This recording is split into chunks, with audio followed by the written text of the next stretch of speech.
life in here is kind of cheap. People can sit there and hurt somebody for just the smallest of reasons. I've seen guys get themselves killed in here for a box of cigarettes.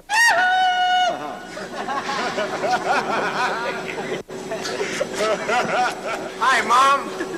Don't worry about your kid. He's all right. This joint is a keg of something, man.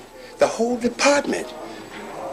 You know what I said? We got word out here today that they sent a letter to somebody and told them they're going to tear this mother down. Now, I'm letting you know something. It scared me, man. I am afraid. As long as they have San Quentin, I think you can always have violence.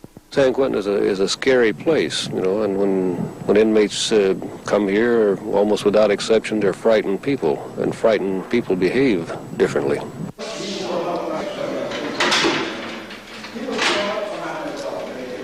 Frankhauser, Lang, Smith, Lowell, let's go.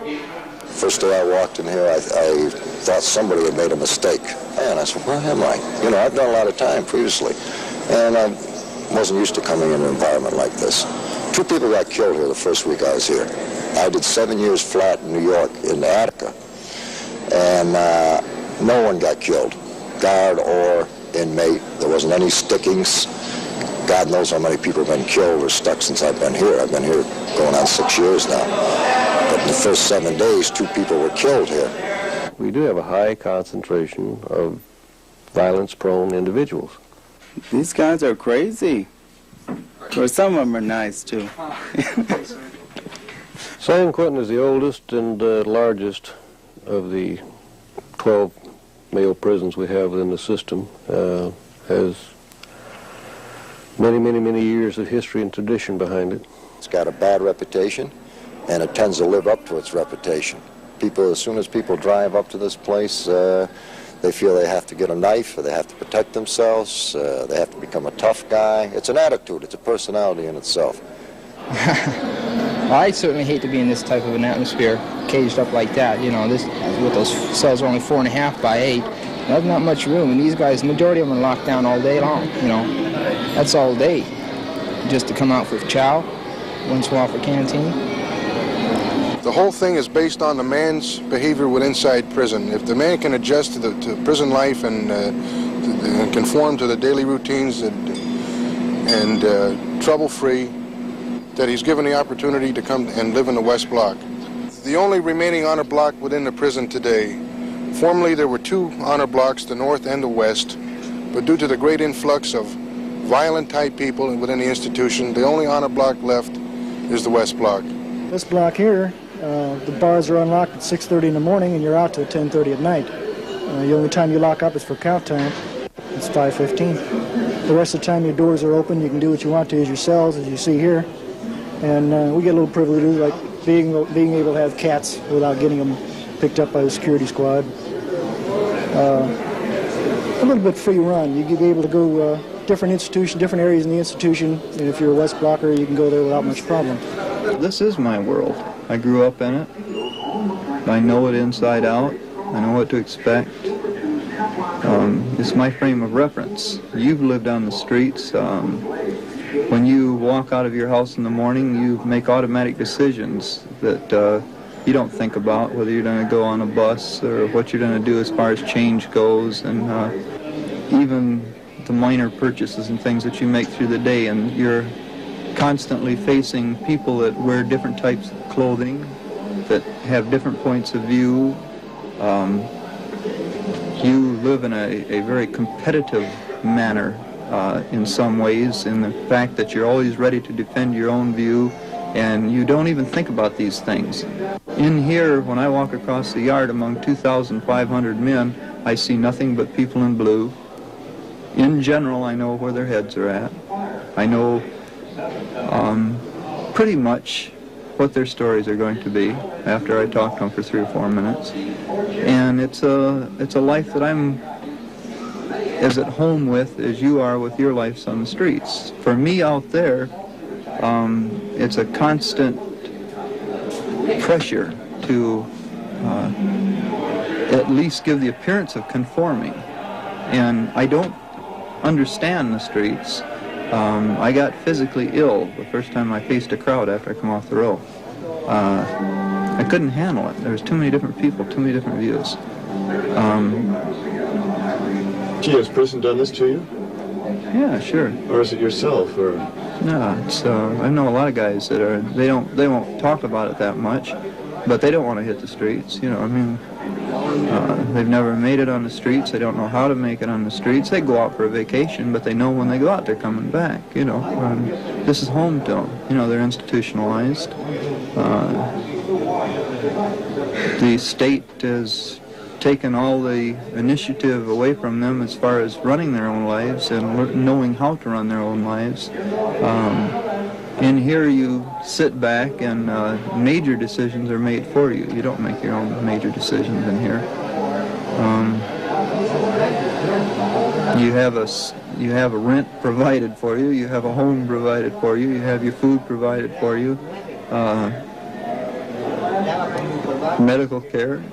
Everything's provided, you know, and the only thing that they ask of you is to do what they want you to do, to conform, you know. And after you've been conforming for 20, 25 years, it gets to be pretty easy to do, you know. When I was young, I rebelled. I spent most of my time in the hole because I didn't go along with the rules, you know, and I fought the system. But now I ride along with it, and I find it rather easy to ride because I'm in the honor block, you know. I have my own possessions, not a whole lot, but they're not insignificant either. You know, for me, they're much more than I ever had before in my life. I never had anything on the streets. I couldn't afford anything.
This time, I'm a second-time loser.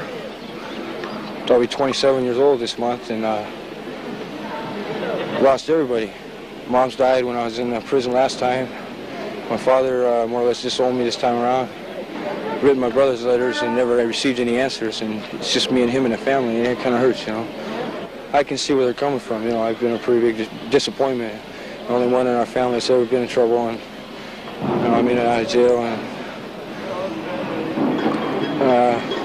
they told me last time when I got out, you know, if I ever fell again, this is what I could expect, you know. But you always tell yourself, nah, you know, they won't do that. Cut. 415.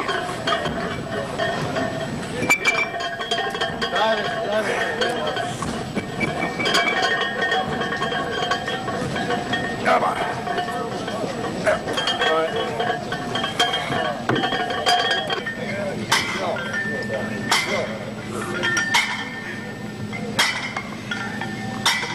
I was a revolutionist and terrorist, a gun runner, a hitman. I was sentenced to death at the age of 19. I was 3 hours away from execution when Governor Knight commuted me to life without possibility of parole. I've been here since.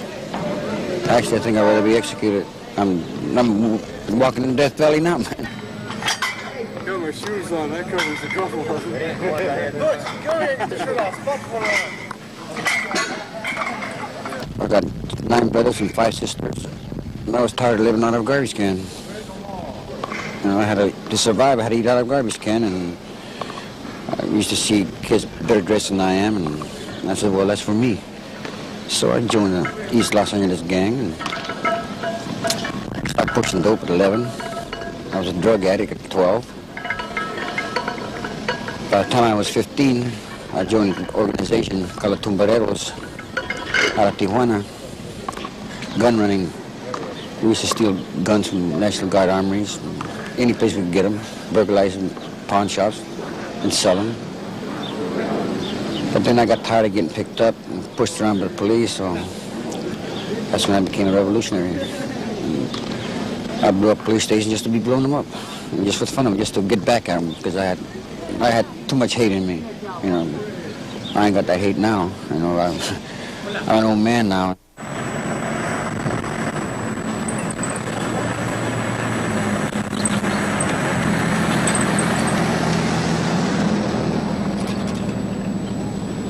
This block is about the worst block in the institution, I'd say. The worst mainline block. This is where most of the stabbings occur and, you know, the fights. And, well, anyone who was busted on the outside, who was given what we call a beef, a disciplinary. If he gets busted from an honor block, he ends up here. So this is the end of the line. East Block is, well, we call it Little Vietnam around here.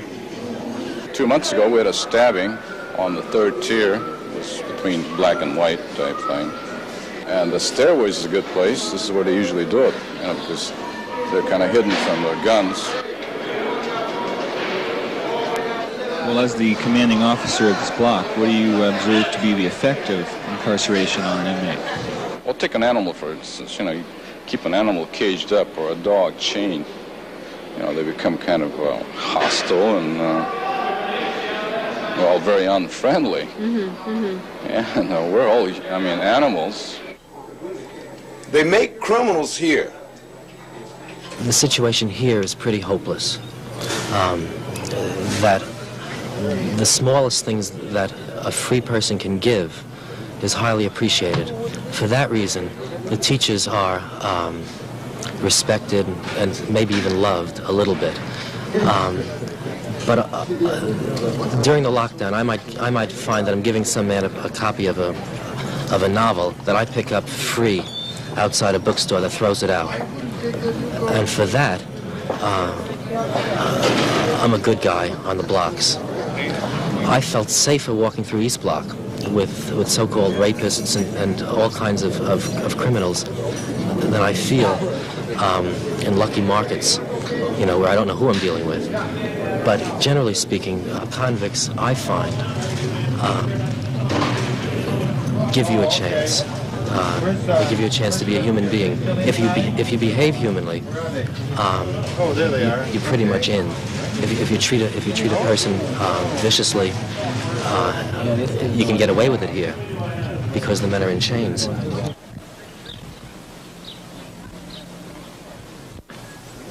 Okay, in the Adjustment Center, many of you probably already heard, Gibson had a piece, refused to lock up, personnel went in after him, flak vest, etc. Howard was hit twice in the arm, minor injury. Officer Howard, that's correct. Sergeant Morera got a scrape on one of his hands. Officer Sanders got a slight graze on the one of his hands with a knife. No one serious injury. That's Gibson. That's Gibson. Gibson was then taken to the hospital, placed in the psych ward where he is now. The psychs feel that perhaps he was mentally deranged at the time of his acting out behavior. That then, as I see it, would preclude the possibility of DA prosecution. Anyone have any questions, comments, criticism? Shut up. Let's go.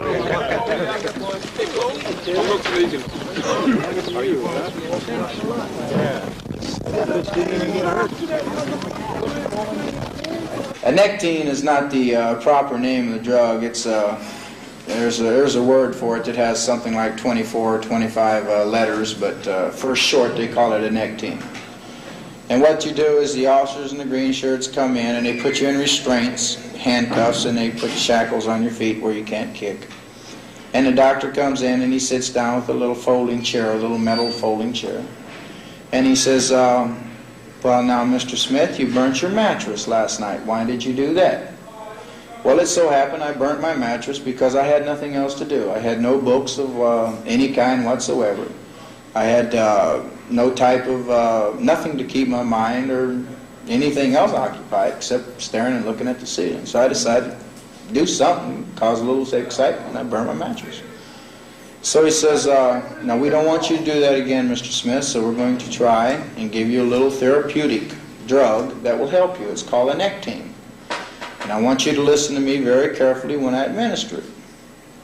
Naturally, I have no choice in the matter. I'm chained and restrained and have 2 or 3 people sitting on my arms and legs. I can't do a damn thing about it. So he pulls out a hypodermic, swabs my arm, injects the neck team intravenously instead of intramuscularly. It goes straight to the vein. Immediately upon injection, your body goes into a convulsive, just spasmic, say 4 to 5 seconds, a spasmic attack. And then the body's immobilized.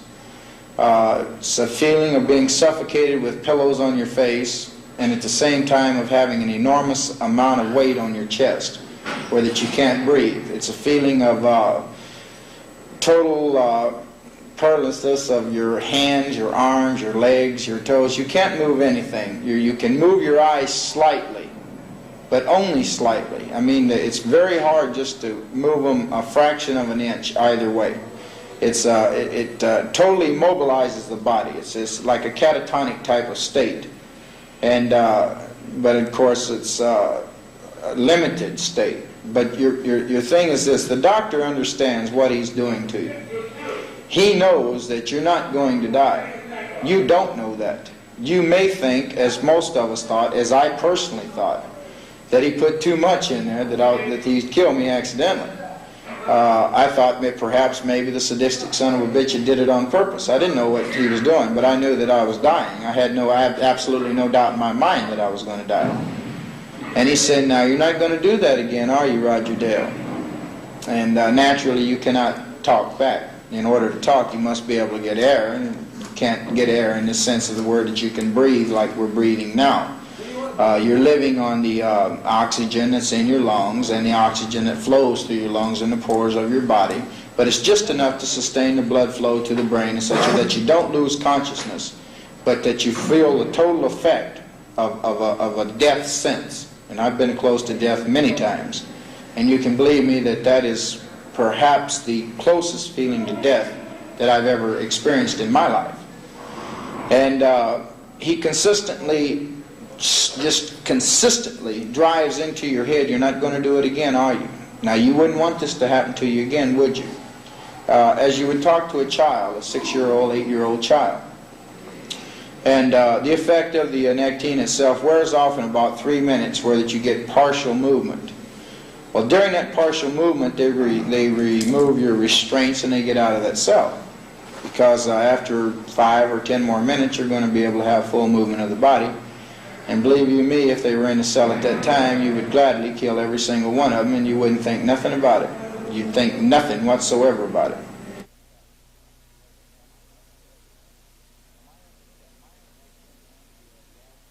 My understanding of a nectine and the gas treatment that they administered was simply for traumatic effect, to create trauma in your head where that you'll refrain from doing something that they consider against the rules, something that they consider a violation of the rules. But the trauma is so severe that instead of you saying, well, I'm not going to do that again, yes, you say that. I'm not going to burn that mattress again, or I'm not going to break that wall again. But what you do plot, you say, now how can I get a hold of something where I can kill one of these son of a bitches? This is what you start plotting. So you forget the petty minor stuff, get rid of the aggressiveness, the pent-up hostilities by burning and making noise and breaking things. You do it because you are afraid of the nectine, you are afraid of the gas treatment. Anybody says they aren't, they're a goddamn liar. but you start planning on how you can assault severely, preferably one of the people that administered this to you. But in actuality, anybody that's in a position of authority, that has authority directly over you, that you can retaliate against and say, now, son of a bitch, if you do this to me again, I'm going to get another one of you people. This is how your mind works. This is how my mind worked. This is how many of the men that I lived with on S3, this is how their minds worked. The Adjustment Center is the area where inmates are secluded from other inmates. They're kept in individual cells most of the day. They're there for a variety of reasons, some because of violent acts in the prison, others because of dealings of drugs, others because they have been victims of attack and they're in need of protective custody, others because they're just really afraid to go on the main line. So we have a variety of inmates there. A few of them are mentally ill, most are not. And I'm there as a psychiatrist to do a variety of things, and I find it quite interesting. It's a depressing situation being within here because you only go out to the yard maybe 2 or 3 times a week, and like I say, you know, guys got a little 6x8 cell here, and you know, it's even worse than what a dog would have to be living under. And anyway, the medical conditions they're nothing. All they do is just give you a few suppressants, you know, just to kind of knock you out and keep a man happy. They give him a few stimulants, you know, just what they think the guy would be, you know, happy with. In other words, that would just pacify the man, but it's not medical treatment because they're not examined by medical staff. Well, they're locked up 24 hours a day, where they can't get out and go to movies or have TV sets and that type of stuff. All they can have in here is their legal work and magazines and books, and they do have an earphone for radio, and that's about all that they're limited to. I've been trying to expand the program that's available here, but of course, Department of Corrections is always short of funds, and I haven't been able to get any funds to pay instructors other than the one that we have. So I have been working with volunteers. I have an art instructor from the College of Marin who comes in from time to time and looks at their artwork and offers suggestions. And I have a yoga teacher who also is a volunteer who comes in a couple of days a week and is offering yoga instruction to those that are interested. Inmates in general are interested in keeping fit, and the yoga exercises are just, you know, another way of doing that. Plus, it may relieve some of the anxiety and tension. There's no more emotionalism in the ACs, for example, since they're in cages all the time than out in the yard? Well, you see a little bit more of it in the adjustment center, like inmates throwing food and stuff on the officers, which they wouldn't do out on the main line because they would be locked up for it, and here they are locked up, they have nothing to lose for it. What do you do with your leisure time? A lot of reading or just talking, you know. It's, you know, it's, if they'd have more exercise and a little more, how can I say it, little things you could make in your cell and stuff, you know, that it might ease a little bit of your, you know, your pressure and stuff, instead of looking at the bars or looking at the calendar, because I don't get it. You know. How long are you in for, Jim? Well, I got a date right at the present. You got a what? I have a release date at the present. What's your release date? 1980. 1980? Yeah. So, but I already lost that, so don't. You lost that because of going to the AC? No, I lost that for throwing water on an officer last week. They have tier exercise, which is an hour each day, but you only get that about once a week because there's 17 people on the tier, and that's 17 hours. You know, so you won't hardly get that but once a week or once every 2 weeks. There's no man, convict or cop or counselor or free personnel or anybody else that has been in this adjustment center longer than myself. Nobody. There's nobody that knows this adjustment center better than myself.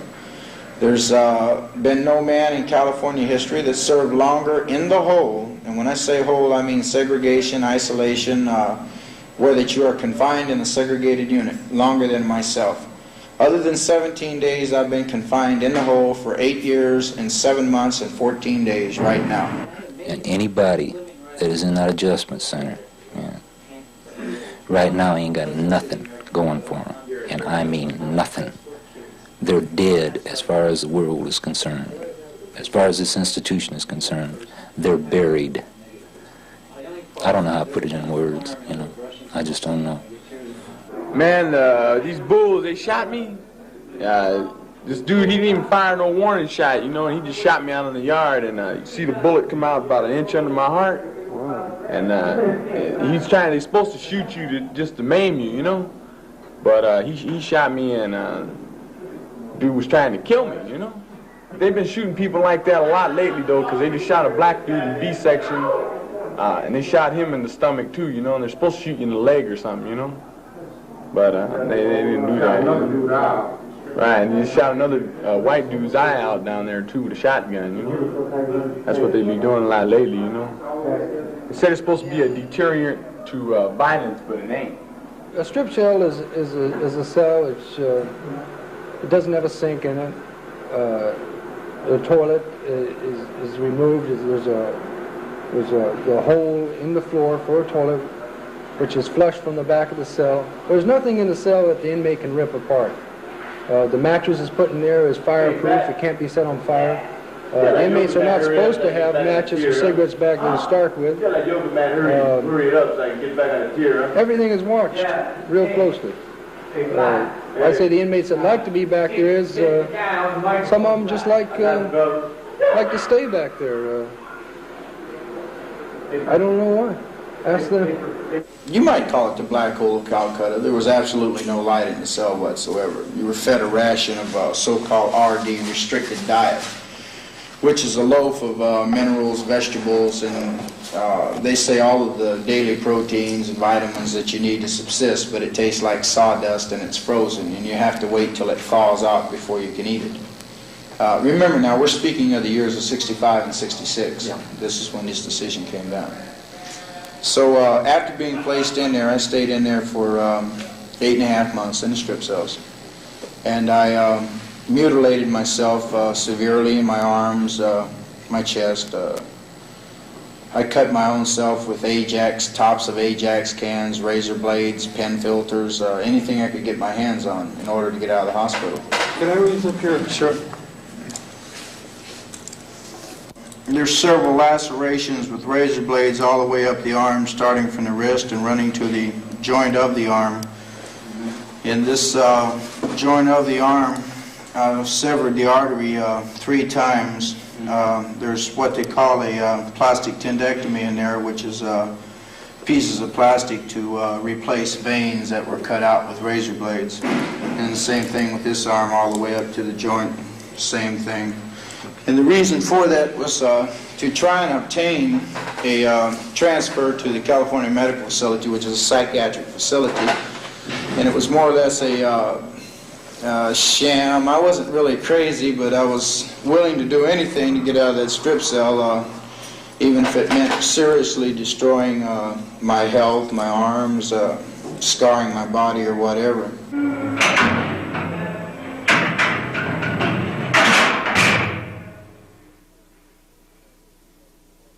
When you say real fear, I think anybody who walks into a prison feels some apprehension. If he doesn't understand where he is and what it's about. And baby, when you see what this place is like, you can't see what it's like by having people talk to you or nothing. You have to live here. You have to have those doors racked in the morning and walk out hoping that you're going to make it through that day. Because everyone here lives in fear. There's a different value system here in the prison, whereby it's okay to kill someone under certain situations, such as if that person has killed a friend of yours or a member of your gang, you're supposed to retaliate by killing them. Or if that person owes you a debt, it may even be for just a few packs of cigarettes, it's okay with the inmate peer group to kill that person. It's just a different value system. San Quentin is a reputation place, and everybody here has to more or less have a reputation, in order to survive here. You know, like a guy that usually come in and try and does his own number, it's kind of hard, you know, and that's where your gang type of things come off. Now, only a small percentage of the inmates really espouse this different value system actively, maybe 10-15% of the population. The rest of the population are somewhat terrorized by the small percent at this time. They're afraid to speak up against it. They're afraid to try to control these inmates. The only way they could control them probably be to become violent themselves, and they wish not to do that. So that the 10 or 15% that are violent, that do belong to these gangs, are able to pretty much run the prison. Say the guy doesn't know Kung Fu, he hasn't fought for 5 or 6 years, and he gets thrown in the middle with all these lions, and there's not somebody there to shelter him. It's like maybe he does the homework, but the other guy does the fighting. Well, he's totally lost. He'll either become a homosexual or he'll be used and abused. He'll never probably be able to face a woman again in life. He'll never be able to live a normal life by having children like other people. So he has to go to he's white, so naturally he would go to the white group. The violence centers around a couple of things, one being narcotics, the traffic in drugs that's in the prison, the illicit traffic in drugs. Another being homosexual activities. Certain inmates are homosexual, of course, and they, from time to time, are fought over by the other inmates. Those are the two main causes. Another is just fight for territory. You know, want to be king of the mountain, want to run the prison, run whatever, you know, racket there is to run. We'll say all the black guys have got a whole lot of dope this month. Okay, the white guys want some. If you don't have a group to confront them with, or something to deal with them with, well, then you don't get any of the narcotics. I mean, they just control everything. If they're the stronger group, they would control the best part of the movie, they would control all the trades, they would control the part of the yard for exercise. They would just have total control. See, people aren't indiscriminately running around in here with knives, sticking people for no reason at all, any more than they're dropping bombs in Vietnam or any place else. Things are done for certain reasons. And that's the same in prison. You got people in here that have disagreements and everything else. They have debts the same as anybody else. They have emotional problems the same as anybody else. And they have one way of taking care of them, unfortunately. On the problems, one thing mainly on them problems, you just get pushed so much just at one time, it blows everybody's bomb. They just don't care about the guns, don't care about nothing, just blow it. And no one plans nothing like that, you know? Yeah. I think because what do you got? You got like a pressure cooker here. Now, yeah. What they try to do here is call a lockdown to keep problems down. That just builds more tension. It builds more tension. I've been in these blocks and what they call climate controls to try to feel out the institution, the attitudes. Is it going to be a problem tomorrow if we open this place up? Well, when you go into some place like East Block, man, you can cut the tension with a knife in there. Guys are saying, well, who's got hit today? Or are the blacks doing this? Are the whites doing this? Who's doing it? Or get me a shank. Because they're afraid. They're locked up and they're cut off from the rest of the institution. So lockdowns do cause problems. I think they should find out what the problem is, deal with the problem, open the institution up, and just not punish everybody. Prison punishes everybody. If one guy does something wrong here today, maybe tomorrow 500 people are going to get punished for it.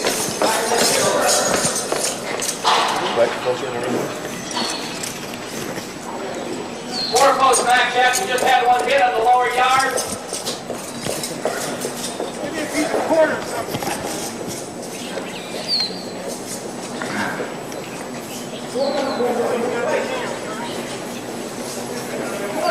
Right, get some sticks here. Some of them up. Hey, give us that. All right. Back, Jack, you want? Oh, we just had a couple hit on the lower yard, two on the ground. Two hit, we got one assailant, I think. All right. There was a Pearl Harbor type attack on black inmates by some Chicano inmates, and right now the situation is so tense that I don't think there's any way we can safely release the general population. The only way we're going to keep peace among them is just not allow them the opportunity to get at one another. We know the mafia, was involved. We know the mafia initiated the action, but You mean the Mexican? Mexican mafia, yeah. See, they've been. Thank you. They and the blacks have been at odds because of a stabbing that happened last week, you see, and they've been talking about it, trying to. The different leaders have been talking, trying to kind of quiet it down, supposedly, So evidently, the Mexican mafia decided that they were going to get down first, Yeah, well, it could have been me too. I could have been in the same position. Just so happened that I happened to be in the hospital on a ducket when that happened. But I seen the guys. I knew one of them, that died. But there's nothing really you can do, really,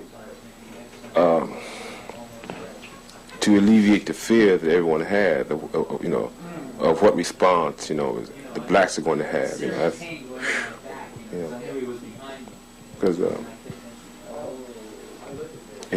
Two of them are dead, What's the mood right now coming from where you see it? Pretty tense. I find that as I walk through the tiers, that a lot of the fellows are pretty frustrated and uptight, and also that there's just a lot of mumblings going on, a lot of things that are kind of point to the tenseness of the whole situation.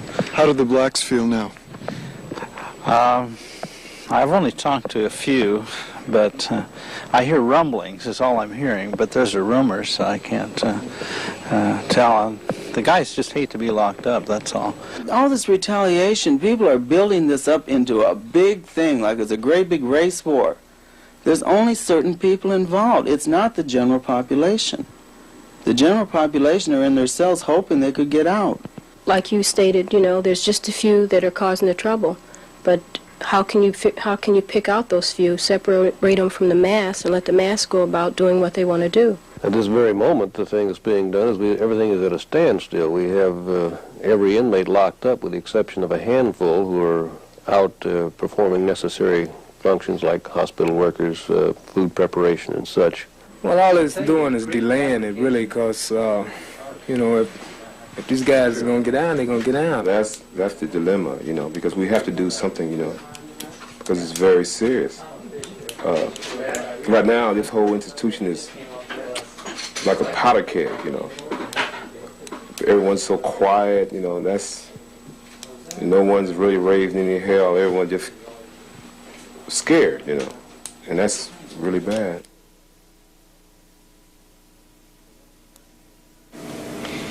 The weapons you see here have been picked up around the prison on various times. Some of them are made out of conventional items, stuff that you'd find in a machine shop or anything.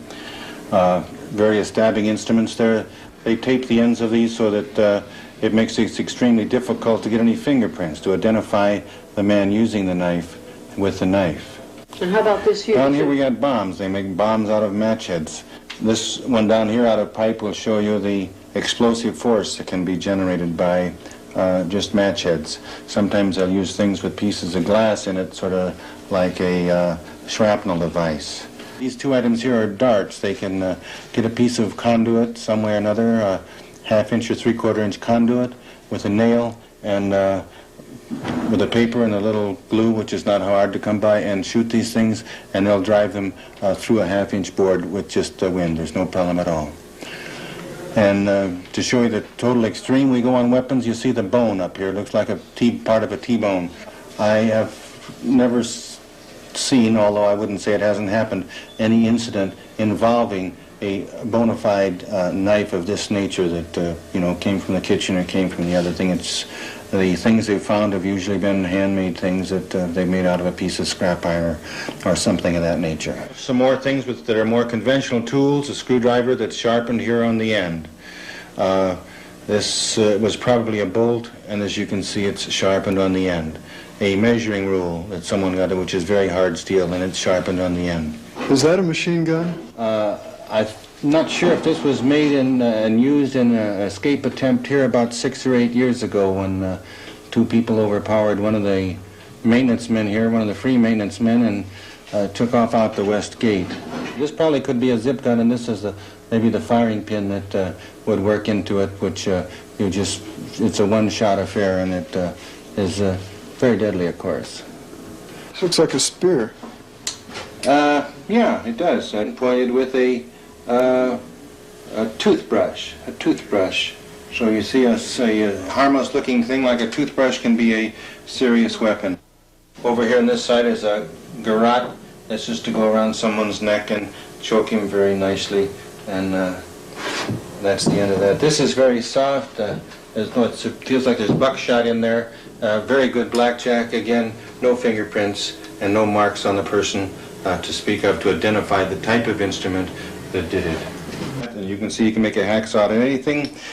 Adjacent to that, we have some ropes, and looks like some inner tubes, some more ropes, a rope bundle there with a hook to go over the wall, a package with road maps and probably other clothes, a saw, a shovel to try and dig your way out, a mask to leave on your bed so the officer thinks that you're still there. Beyond that is a key that will hook up to an automobile so you can steal it and still run it on and off, and then another shovel. Along the top of the thing is another rope spread out that they've made out of sheets to get down off the wall. The escape mechanism means that people want to get out, and the pictures show what happens if they don't. And this is what I heard her say, I believe. And I'm nothing for you, Master Jesus. So you can put on my belt and set me free. Right now, Master, you to believe.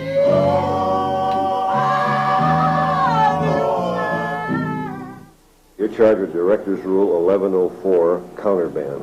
The specific act was possession of 2 prison-made stabbing instruments.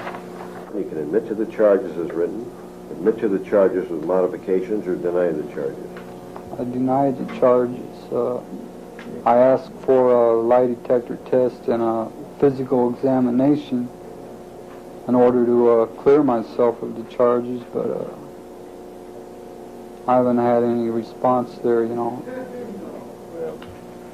Well, we don't normally give a lie detector test. And this late date, it wouldn't be too you know, this is a serious thing right here.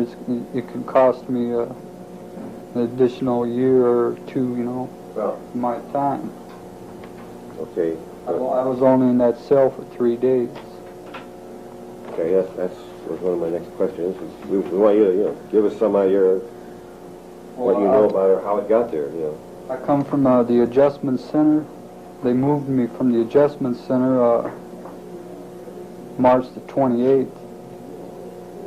At that time, they ran me through a metal detector and a skin search and a squat search.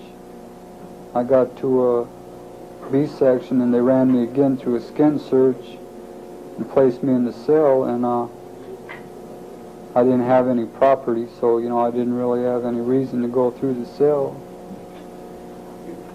This event happened on March the 31st, and you moved into that cell on March the 28th. Right. Did you look the cell over when you moved in? Don't you make that a habit? Well, I didn't have any property, so I didn't really have any reason to go through it. Having been in prison 3 years about, right? You're aware that you're responsible for everything that's in your cell. I'm responsible for what I know is in my cell. If I don't know something's in my cell, I don't know how I could be held responsible for it, you know. We don't know that you don't know what's in it.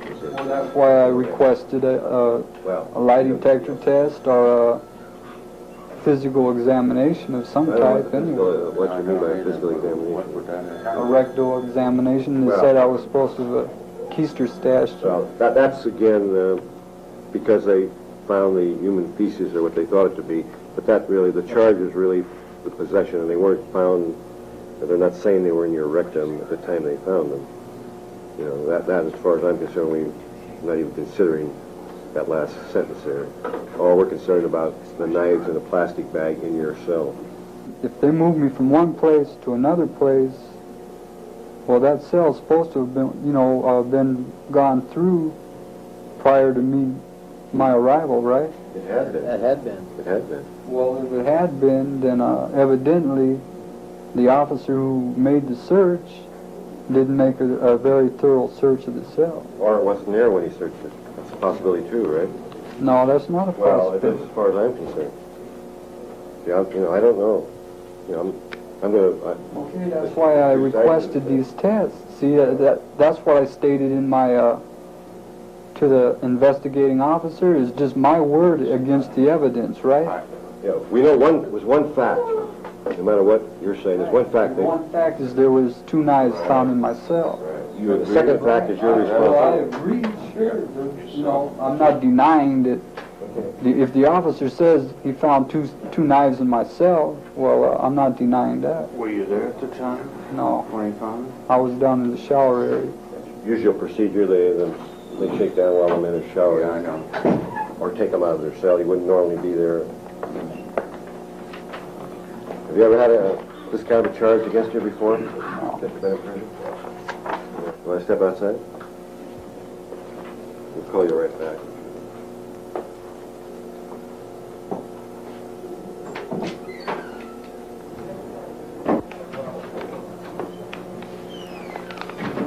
Okay, Kelly, the committee discussed this, and it was a consensus of the committee that you were guilty and responsible for what's in your cell. And the only real fact we have is they were found in there. So we're assessing your 10-day cell status effective today. I'd like to also tell you that you have the right to appeal. Yeah, all right. Within 10 days. Okay, here's your copy. Kelly? Kelly? Sure. Okay.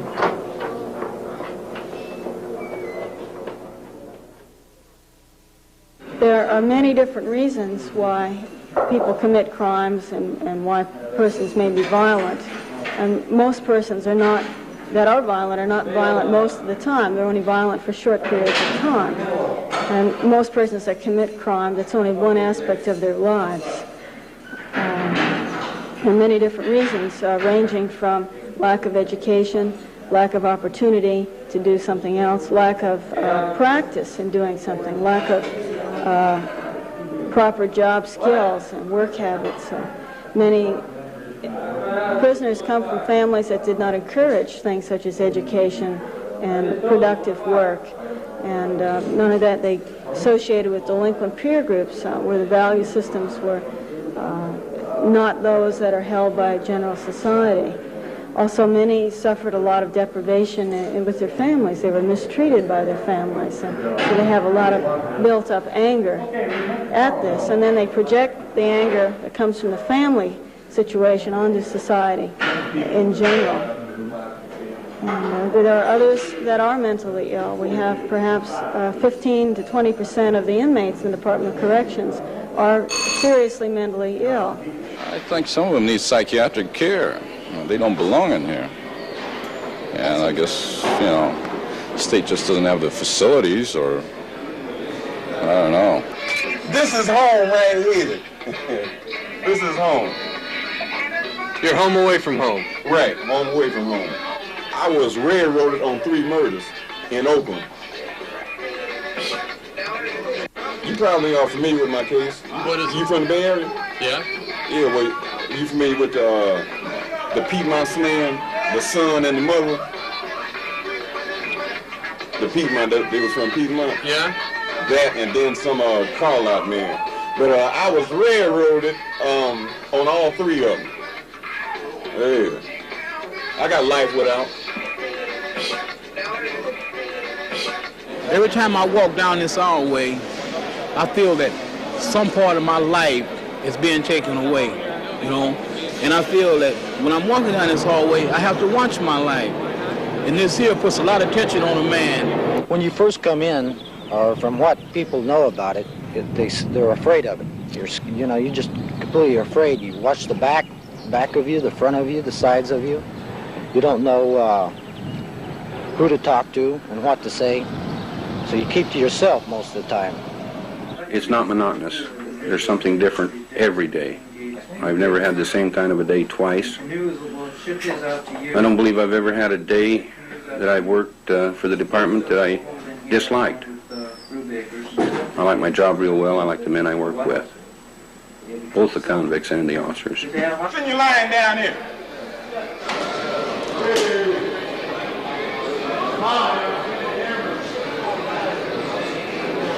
All right, give me a little slack, You got it all.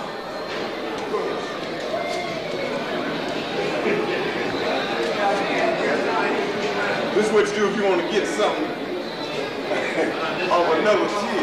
Yeah, bar, so what's some toilet paper, well, they don't get you. If we're lucky, we have a mirror that we can check and see what's going on outside. Otherwise, we just look straight ahead all day, and we end up with nothing. Hey, man, check this book out, man.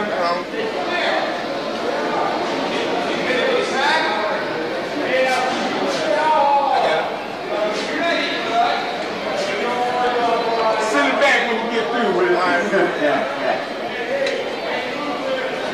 I'm a first termer and a last termer because this place done convinced me that once you in here, it's hard to get out. It's easy to get in and hard to get out.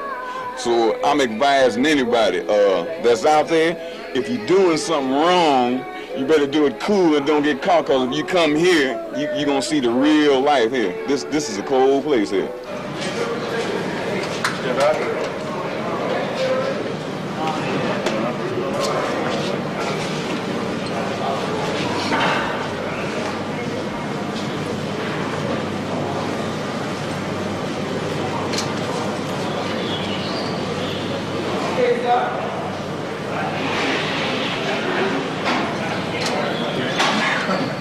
Christmas holidays on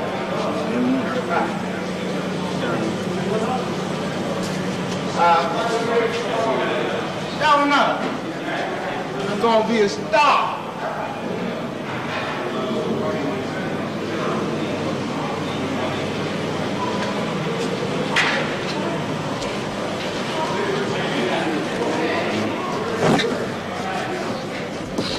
I think they just have to watch TV. That's what it is.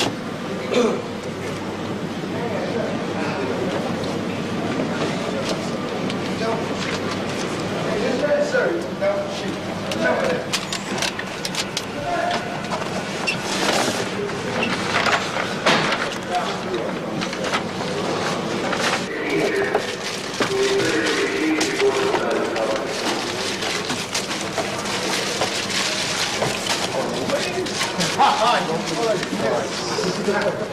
I want you to get a nice photograph of that.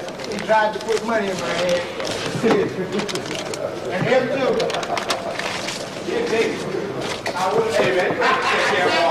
Getting ready for lockdown. Yeah.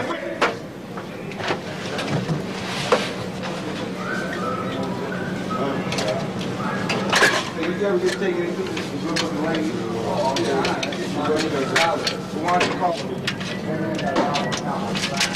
Sherwood, DC.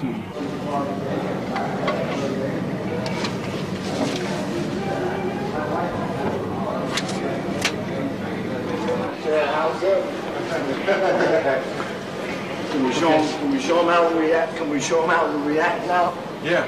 Oh man, I'm not thinking down. Get in there. You got a special. Well, I've had one visit in past year and a half. Could you have more if you wanted them? Sure. But I told them not to come, you know. How come? How come? There's no sense in them coming, you know. I'm all chained up all the time, you know. Hey, there's dudes in here that can't even relate to their own mother when they go out to visit them in that visiting room out there. Hey, and it's a heavy scene, man, seeing a guy sitting there at the table with a big smile on his face, holding his mother's hand, and don't even know how to talk to her, man, because the only thing he knows is San Quentin, you know. And he says, "Mom, how's it going? How's Dad? How's Sis? You know, how's my brother? You know, what?" And that's it. That's as far as it goes. What can they say? Oh, they're doing fine. Or so-and-so's sick in the hospital. Then he feels bad. He's on a bigger bummer than whenever he went out there. I get visits maybe every 3 weeks, maybe once a month. I don't really like them, you know, so close together, because you run out of things to talk about. Well, even in visiting, you might get a visit, and even though you haven't done anything, they're not involved in narcotics or any other thing that they might be looking for, no kind of escape plans. The pig that's in the visiting room might not like you, the way you carry yourself, the way you comb your hair. So he would say, well, I want you to shake this guy out when he come back in. You know, I think he got something. So you go inside and take in what they call the receive and release. Then they tell you to strip. Okay, just strip to the bare nudity. And then they tell you to, you go through all the changes of run your hand through your hair, look in your ear, open your mouth, raise your arm, bend over, spread your cheeks, turn around and raise your testicles, turn around and raise your right foot, turn around and raise your left foot. All these kind of, you know, changes that serve no purpose whatsoever, because like a lot of people who are just trying, and just in that prison, trying to get out as quick as they can. And these kind of things, I've seen these kind of things channeled into something where the brother might resent this and say something, you know, that if he'd really been thinking, he might not have said it in the beginning. So he says something, you know, out of total respect for himself and angry at being totally disrespected. And this could turn into a brutal beating from the, you know, 8 or 9 pigs. This is where all your violence and your bitterness come from. Because there's no real reason. Transforming a man, a human being, into some type of animal. All this is what this represents to me. It's the only place in the world where human beings are shot indiscriminately for a fist fight. You know, and I'm sure that anywhere people ought to be able to understand, anywhere men or women, you know, congregate, there's going to be disputes that's going to lead to fisticuffs. But that's the only place in the world where human beings are shot and killed for a fist fight. Like 1970, they killed 3 righteous comrades of mine, just blew them away for fighting, and it was ruled justifiable homicide, you know, by the so-called judiciary system in this country. And they give their families a tokenism sum, you know, and that don't compensate the fact that those people's sons are dead, because some trigger-happy guard, you know, shoot in the yard. They killed a comrade of mine in 61, Booker, shot him down. They shot another comrade of mine, shot his testicle off. Fist fighting, no weapons, just 2 men settling a dispute. They shot him 6 times each. What do you do about people like me and a lot of other people that's, you know, that being in prison, you know, don't nobody know how it is in here, you know. Otherwise, you can talk to them all day and never understand, you know. But I understand. I know everything. I've been to all the maximum security holes. I've been to AC 4A. I've been to B section. I've been every maximum security hole they've been. I've been there. And you know what? I haven't seen it change yet in prison. All I've seen it get worse and worse and worse. I watch it every day, you know. And I ain't got, you know, like I say, I don't live on pity, you know. I'm, like I said, I'm always going to be strong regardless, you know, what I'm going to do. Which, like I said, like I went to the board after 17 years, and you know what they tell me? They tell me that I don't have a place, a job, or nothing like that. What do I supposed to have in 17 years? You know? I was 13 years old. What do I supposed to have? You're state raised, huh? State raised. But you know what? But you know, like I said, it's not my fault, though, you know? I'm intelligent. I got all my pride, my identity, you know. But just like they say why I like to, besides like to fight a lot, stuff like that. Why do you fight? Well, because they say I got a quick temper, but you know, fighting sometime, you know, it's just something to do sometime, you know. Like I said, you can't take a bunch of 1,000 people and crown them up and expect them to all be friends, you know. Sometimes people do get, you know, a little drove up behind that, and then next thing you know, there's 2 doors popped open and someone gets hurt, you know. And that's just about... What do you mean 2 doors get popped open and someone gets hurt? Well, sometimes there's 2 doors racked open instead of just one like it's supposed to be.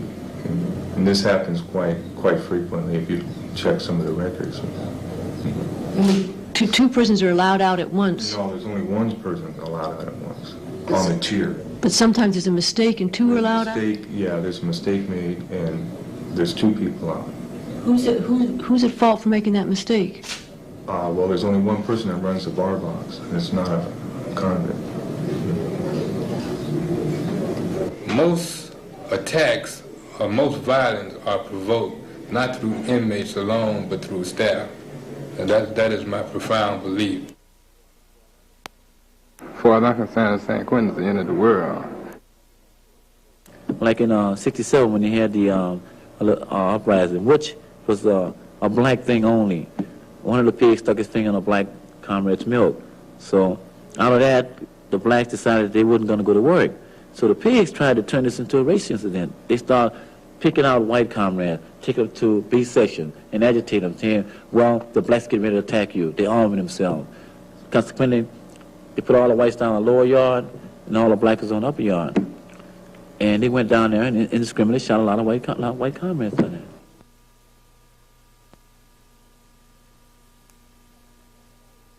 And you're talking about these bulls. There's a few bulls in here that are pretty foxy, but there are other bulls in here just like the other policemen in the streets. Nothing. They're incapable of dealing with men. They don't know how. I saw a murder up there on the yard, and in front of a bull. Thank God I'm before this camera to say this. On the May the 16th, Louis Brown got killed. I saw it. My name is Benjamin Gerald Brown, B8660. I saw a man walk up behind another man with a bull standing up on the tower with a gun at parade rest and watch this man and take his life. I've been in the system 20 years. I'm a personnel barber. I lost my respect for every bull in the joint. That's right. I did. I've seen it. I would take a razor and work on their neck. I've never nicked a man in the joint. And I saw that. Had I been out there, I definitely would have been afraid. Because those officers are up there, and they're up there for a reason. They're not up there with those guns just to look pretty. They're up there to protect me. If you had the opportunity, would you escape? No. Period. There is absolutely no way I'm going to go out there and come back looking like a lead-bottom sieve. Whenever the highway patrol got through with me, they wouldn't have to bury me. I'd sink into the ground. Not because I would be shooting at them or anything else. It would just be simply because I'm in here for killing a highway patrolman. And the animosity out there, I figure they got their chance. And it was the right position, whether I was armed or not. Escaping with the fact that I'd been on death row, first-degree murder, killing a highway patrol officer, I wouldn't have to dig no hole. I'd just sink below the ground. Bubbles, if you had the opportunity, would you escape? Not at this point. I would have when I first came in, if I had the chance. But escape now, it's too late to escape. They've already taken all this time. They might as well take the rest. The two crimes that I was convicted for are very, in my eyes, hideous. And at the time that I was arrested for these two offenses, which involved the deaths of two elderly women, made me just, so sick and, just bitter and, heartbroken, sad, whatever you want to call it. In fact, I just blew it in the courtroom and just, I just attempted to hit attempted to hit the DA, threatened the jury, and, stuff like this. And my whole outlook at that time was very negative. The fact is, now I'm here on condemned row because of my attitude, not the evidence.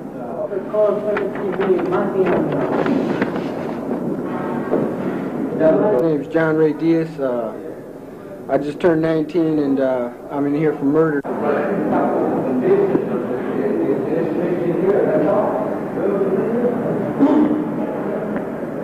My little boy just turned 2 years old, November 24th, and I was really down and out because of that, and I had my birthday in here and had my anniversary in here, and I haven't touched my little boy in the whole year, and I've been locked down almost the whole year, and it's just kind of weird, and they give me medication here once in a while, when I'm down and out, like when I get all depressed, and then I just take, a couple of volumes or whatever, to calm me down, go to sleep, forget about it, Well, how would you feel? I don't know. Being locked up in a cage 24 hours a day, not much exercise, and constant thought going through your mind, you're going to be executed.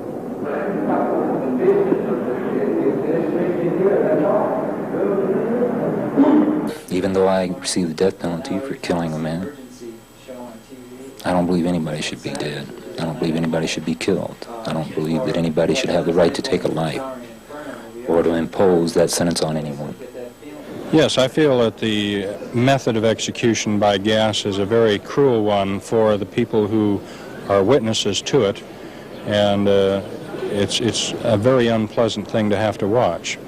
And I think that alternatives might be something as abrupt as blowing a person's brains out, which, while not as too pleasant to look at, is not really as ugly overall as watching someone die in the chamber, or perhaps a more peaceful method such as injecting with an overdose of narcotics. I favor the retention of the penalty only because it's the only proven cure that we've been able to come up with for people who are involved in multiple killings. The other alternatives that we have developed, I wouldn't care to be a party to, such as turning a man into a vegetable through a lobotomy or planting electrodes in his brain so that when he feels a homicidal urge, he can push a button on his belt and maybe have an orgasm.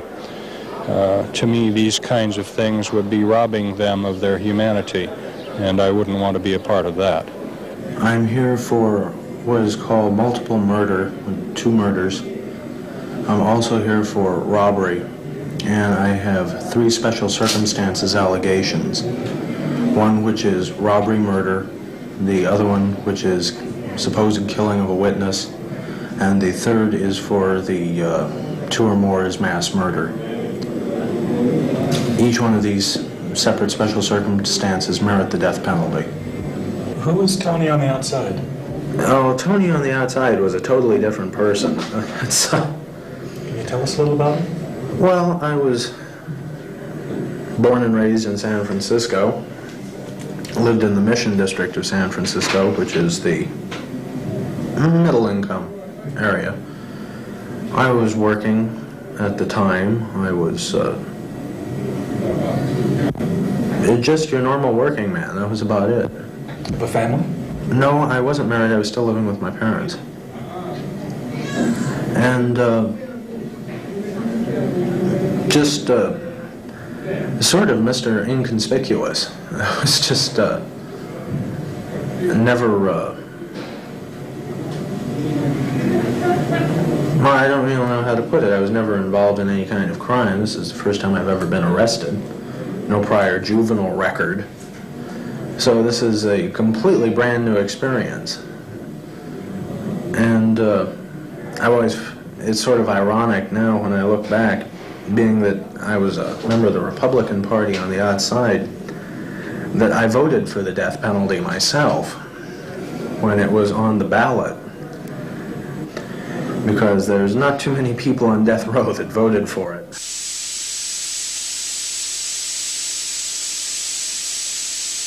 The man's name was Pierce, and he got pieces of a broken light bulb from a light fixture that was in the cell just adjacent to the gas chamber, and slashed his throat with a piece of it and nicked his jugular vein. And as the blood was spurting out, of course the doctor said that we're going to have to hurry up or he'll beat the state. Well, of course you can't advance the time fixed by the court for an execution. But they did hurry the process of getting the man seated in the chair and strapped down, and then had the door dogged and everything ready to go. And in the process of hurriedly strapping him in, one of his arms worked loose and flailed around, and as the blood was spurting from his throat, it hit his hand and his wrist and splattered all over the interior of the chamber. And the witnesses outside were fainting faster than the officers who are normally posted there to catch the 1 or 2 people who might fall, could even make a move. And of course, when they spun around to see why everybody was fainting, they nearly went down themselves.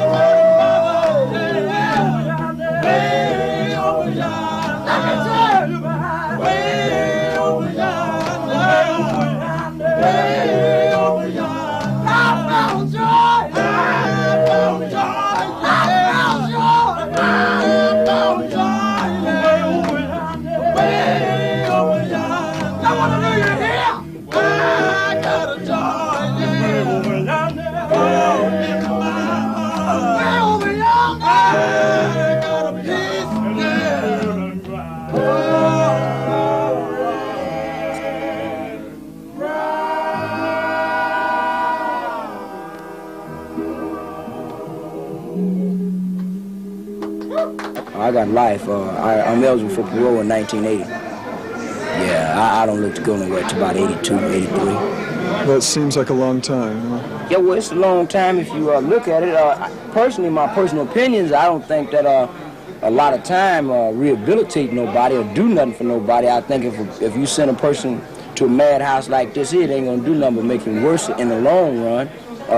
I kind of agree. I forgot this guy's name, but he was trying to introduce a bill for no crime to carry over 5 years. You look at it, if a man is going to rehabilitate or repent or change his ways, it definitely don't take no 13 or 14 years to do it. Don't do nothing but embitter him, make him bitter.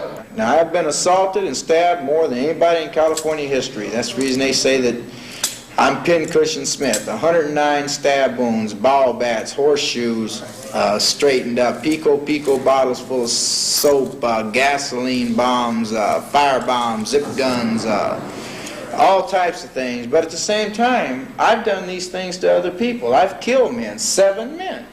I'm 27 years old. I've killed 7 men. I've assaulted numerous other men. I've hurt, I've raped other men. I've assaulted staff, convict, all type of things. I've done things too. So can I say, you know what, I'm blameless, man. I'm just an innocent little old victim that got stabbed all up and stuff. Or do I say on the opposite hand, look, man, I did my share of wrong. I received my share of being done wrong. So I'm going to stop this in the hopes that it'll stop being done to me. Now, in my case, unfortunately, I've gone past that point. I don't really have any hope one way or another of getting out. For me, I came in young. If they would have gave me that modified indeterminate sentence and sent me out 6 months or a year, more than likely I'd be a lawyer on the streets now, since that's my choice of professions. But because I'm not, because they didn't see fit to give me a date to work toward, you see my result. You see what kind of man I am.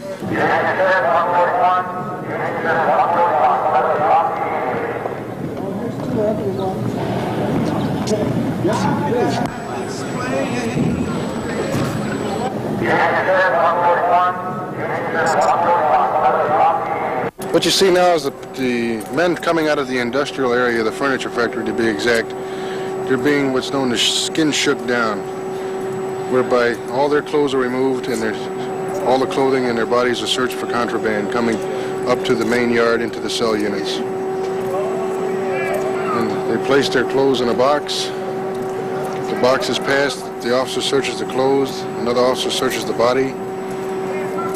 The box is then passed back to the inmate free of contraband. The inmate then puts his clothes back on, proceeds down here, goes to another metal detector, and then back up to the upper yard and awaits lockup.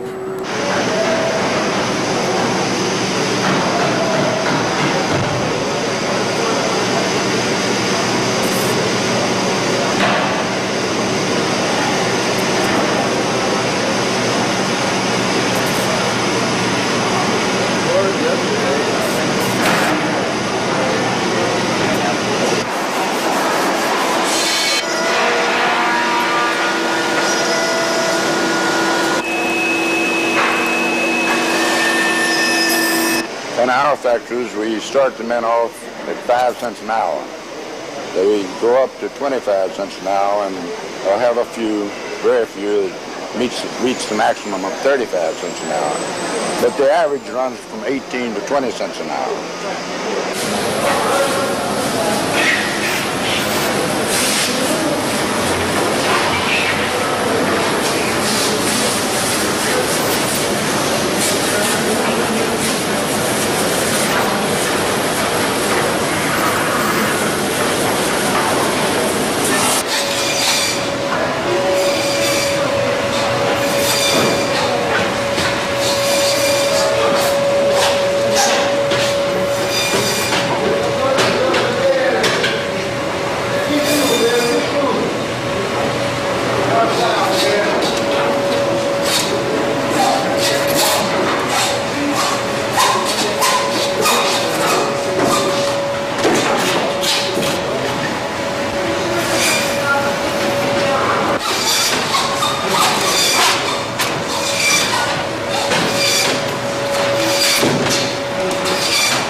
It's pretty rough, you know. Yeah. But the trade itself, I've become to like this, and I think that once I get to the streets, I'm going to stick with this. Yeah. Do you get paid for doing this here in prison? No. You don't get paid at all. No, they have what they call 3 pay numbers in here. The lead man, which is Buck Lattimore, he gets paid. The guy that works the slicers get paid, and the guy who works the freezer get paid. I think they make $10 a month. $10 a month. Yeah. Just because a man's in prison doesn't mean he's not going to be going out to society again, and if they can help the man get a job and stay employed, it's going to help his chances of not returning, and I think these people are just concerned about that and want to see these guys get a good start. Most people working these vocational training programs are down supposed to learn a trade. That when them supposed to be rehabilitated to come back outside and get a job. And the bulk of this work is, these trades are for one thing only, for maintenance. Maintenance of the prison itself. Not only the prison itself, but also for the wardens' houses, captains, lieutenants, and people who live on the reservation. These what these trades are basically for. Baking, cooking, not only do convicts cook for themselves, they cook for the prison guards, you know, they cook for the officers, their wives, and their friends who come out to the snack bar. And convicts can eat in this place even though they are forced to do the labor, the cooking, the baking, the dishwashing, and what have you. With the 5 cents an hour that they get, they've got to buy things that you and I would consider absolute necessities, such as toothpaste, in my case cigarettes. I hope you don't consider that a necessity. And, you know, well, writing paper, you name it, anything. My job at Scope is like an employment agency. We interview inmates that have parole and try to process them and try to gain employment for them. What makes you stay with Scope? I really enjoy it. I couldn't find more interesting work. I'd love to do this on the streets. I wish I'd done this before I got here. If I hadn't, I might not have gotten here. What are your plans when you get out? I'd like to follow the same line of work. I think I'd like to stay in employment or in the union work. What do you plan to do the first day you get out? I've got a sentence of life with no parole, so it's a little hard to plan right now.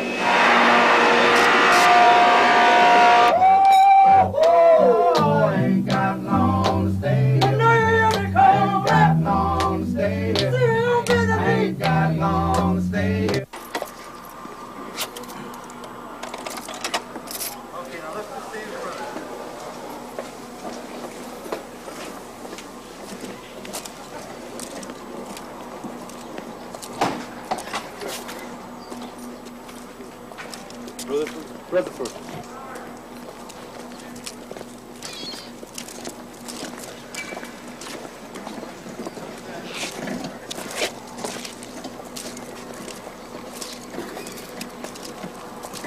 Well, I think when you ask whether one could have a prison system of which one would be proud, I'd say no, but I do think that there are reforms worth looking at. But the only reforms, in my view, worth looking at are those that are advocated by the convicts themselves. You always have to look at the person at the bottom of that heap, you know, to see what kinds of reforms do make sense. It's interesting, for example, that in the almost nationwide thing going on now, you know, this cry for building more humane and modern prisons, better prisons, the convicts who live in those squalid hovels that you've been showing in this film, those horrible cells, have in no instance endorsed this kind of reform, because they know only too well that the criminal justice system being what it is, more prisons will just result in more prisoners. They'll fill up the old prisons and they'll fill up the new ones. And in places where brand new prisons have been built, and there's quite a few of them, this is precisely what's happened. So I would say no more prison building. Watch out for the reforms the prisoners want. The prisoners in California say, don't give us a shiny new hospital, don't give us steak and eggs for breakfast. Get rid of the indeterminate sentence, get rid of the adult authority. That's what they say. And I think to find out their reasons for that is important. I know what I want out of life. I know what I want to achieve. I can't do it in here. And all that door out there is doing is barring me from the streets and achieving my life. All right, I put myself here. And the way I put myself here, first-degree murder, you know what? All right, you know what? I own up to it. You know, I know that I did it. I can't fight that. I can't tell people how I feel inside about it, how I hurt, you know, or the remorse that I have, you know, or how sorry I am that it happened. But man, it's done. And, you know, if I'm to be punished, you know, fine. Tell me, hey man, you got to do the rest of your life in a penitentiary. That way I've got no future, except for a penitentiary future. But I know where I stand. Give me something that I can work towards, that I can fight against, and I'll better myself to overcome that barrier. But when there's nothing there, a man has nothing to progress with, nothing to build himself up, to gain something in life, he feels like nothing. He needs to know that someday he's going to get out, so that he can plan his life as such, so he sees a future. That society out there done created a monster, they don't know how to tangle with him. That's what it is, man. San Quentin, first place, was never designed. It just happened. You know, cell blocks were built, they ran out of space, and they tacked another cell block on here, and another building there, and it's a maze-way of corridors and alleyways. It's just ill-designed in every respect. San Quentin is a huge monstrosity. This prison is so big, with so many little nooks and crannies and areas, that it's really difficult to operate efficiently. And that's one main problem we have, just efficiency of operation. Nothing seems to work out the way it should. It's difficult to influence a large population when they're so spread out, as is true at San Quentin. I would like to see a smaller prison, or a prison where you could have separate areas where the staff could get to know the inmates personally, and the inmates could get to know the staff. So you wouldn't have just uniforms running around, some green, some blue. You would have individuals relating to each other, and then you might have more opportunity for the inmates to establish a good working relationship with the officers, who presumably have more healthy, adaptive values than the inmate group, although that may not always be the case. That's one thing I think is wrong. Another thing I would like to see changed is more emphasis on education. We have an excellent education department, but like everything else at San Quentin, the budget is very small, and they are not able to completely satisfy the interest or the need that is here. I think if they had more teachers, more money, more funds, they could expand their educational activities, teach a lot more trades, teach a lot more things, and you would see a lot more positive change in the inmates. Because everybody in here is not a criminal. Everybody in here is a convicted felon, but not necessarily a criminal. Ideal settings, I like the camp system myself. In a camp system, you have between 60 and 120 men, usually 80-man camps. They live in a dorm setting. They go to work in the morning about 9 o'clock. On the road, they clear roads, they clear streams. They work with the fish and game, they work with the highway department. They fight fires all during the summer. They work a 6-day week. And quite a bit of freedom. Your camp limits are usually about a half-mile square. They've got ball fields, weightlifting areas, TV areas, pool hall. Most camps have a swimming pool. And to me, that's the best system we've got. When I was in the camp system, I had guys in camp that came from right here. And a lot of the guys that was in camp with me are right back here now. So you can have your violent men in camp, and they can make it all right. They're a group of people that our society wants to put away, and keep out of sight. And if we would have justice equally applied so that there would be the same percentage of middle, low, and high-income people in prison, you would see a greater improvement in our prison system, because you would have people in here who would be fighting to get those improvements. Right now we don't have it, and our society doesn't want to make the improvement because it costs money, and therefore, you know, our rockets are more important than our men in prison.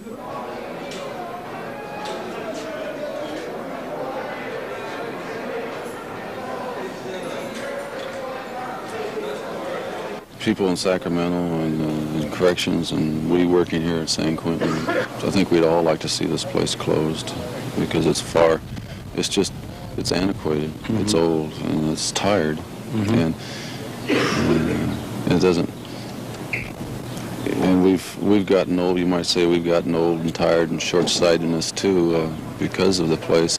I feel that San Quentin could have a lot of improvement due to the fact that, see, its environment what makes things tick. See, in this environment, it's outdated.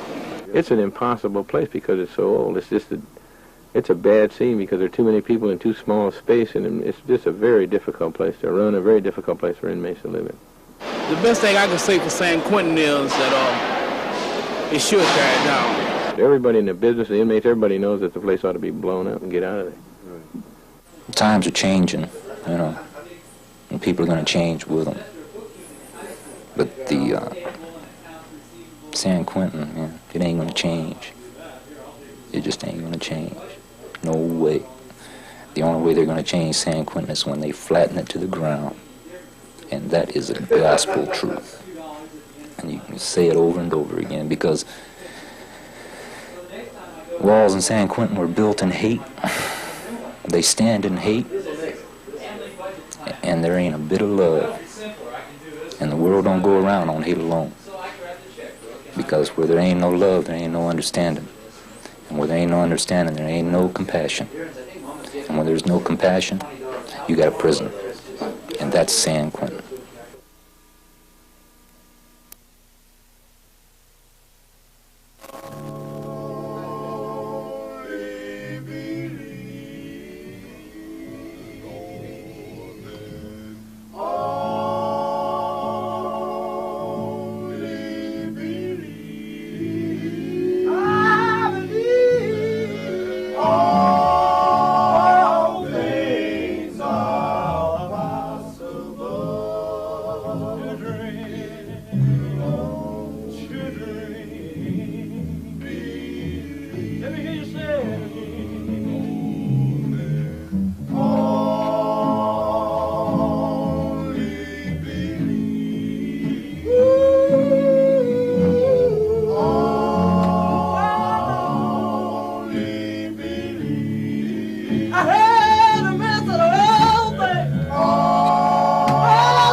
Yes, I believe, oh yes, I believe. Yes, I believe. Yes, I believe. But I hate to sit around there. All things are possible. Children, if you want children.